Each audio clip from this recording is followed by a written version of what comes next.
Guys, ಇವತ್ತು lats ಮತ್ತು byes workout ಇತ್ತು. ಇವತ್ತು ಸ್ವಲ್ಪ ಮಳೆ ಬೀಳ್ತಿತ್ತು, ಹಂಗೆ ಬಂದು ಬೇಗ ಬೇಗ ವಾರ್ಮ್ ಅಪ್ ಮಾಡಿಕೊಂಡೆ, ಸ್ಟ್ರೆಚಿಂಗ್ ಮಾಡಿದೆ. ಮತ್ತು ಹಂಗೆ ಬ್ಯಾಕ್ ಸ್ವಲ್ಪ ಪಂಪ್ ಆಗಲಿ ಅಂತ ಲ್ಯಾಟ್ಸ್ ಪುಲ್ ಡೌನು ಫ್ರೀ ವೆಯ್ಟಲ್ಲಿ 3 ವೇರಿಯೇಷನ್ ಮಾಡಿದೆ.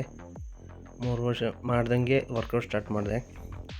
ಟಿ ಬಾರ್ ರೋಯಿಂಗ್ ಇದು ಟಿ ಬಾರು ರೋಯಿಂಗ್ ಮಾಡೋದ್ರಿಂದ ಮಿಡ್ಲ್ ಅಪ್ಪರ್ ಬ್ಯಾಕ್ಗೆ ಒಳ್ಳೆ ಎಫೆಕ್ಟ್ ಬೀಳುತ್ತೆ. 3 ಸೆಟ್ ಮಾಡ್ತೀನಿ ಗೈಸ್. 3 ಸೆಟ್ಟಲ್ಲಿ 15, 12, 10 ರೆಪ್ ಥರ ವರ್ಕೌಟ್ ಮಾಡ್ತೀನಿ. ಲಾಸ್ಟಿಗೆ ಸ್ವಲ್ಪ ಸಪೋರ್ಟು ಇಸ್ಕೊಂಡೆ, ವೆಯ್ಟ್ ಜಾಸ್ತಿ ಆದ ಕಾರಣ. ಅದಾದಮೇಲೆ ರೋಯಿಂಗ್ ಹ್ಯಾಮರ್ ಮಿಷಿನು, ಇದು ತುಂಬ ಚೆಂದ ಇದೆ ಮಿಷಿನು. ಇದರಲ್ಲೂ 3 ಸೆಟ್ ಮಾಡಿದೆ ಗೈಸ್. ಅಂದರೆ ಇದರಲ್ಲಿ ಚೆಂದ ಬೀಳ್ತದೆ ಬ್ಯಾಕಿಗೆ, ಹಾಗಾಗಿ 3 ಸೆಟ್ ಮಾಡಿದೆ. ಲಾಸ್ಟಿಗಂತೂ ಸಖತ್ ಇದಾಯಿತು. ಆಮೇಲೆ ಲ್ಯಾಟ್ ಪುಲ್ ಡೌನಿಗೆ ಬಂದೆ.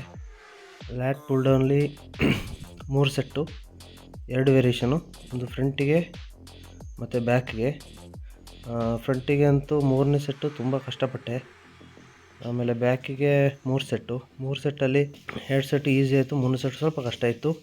ಲಾಸ್ಟಿಗೆ ಲ್ಯಾಟ್ಸ್ ಪುಲ್ ಡೌನ್ ಮಾಡಿದೆ ಫ್ರೀ ವೆಯ್ಟಲ್ಲಿ 3 ವೇರಿಯೇಷನು. ಸುಸ್ತಾಗ್ಬಿಡ್ತು ಗೈಸ್ ಅಲ್ಲಿಗೆ.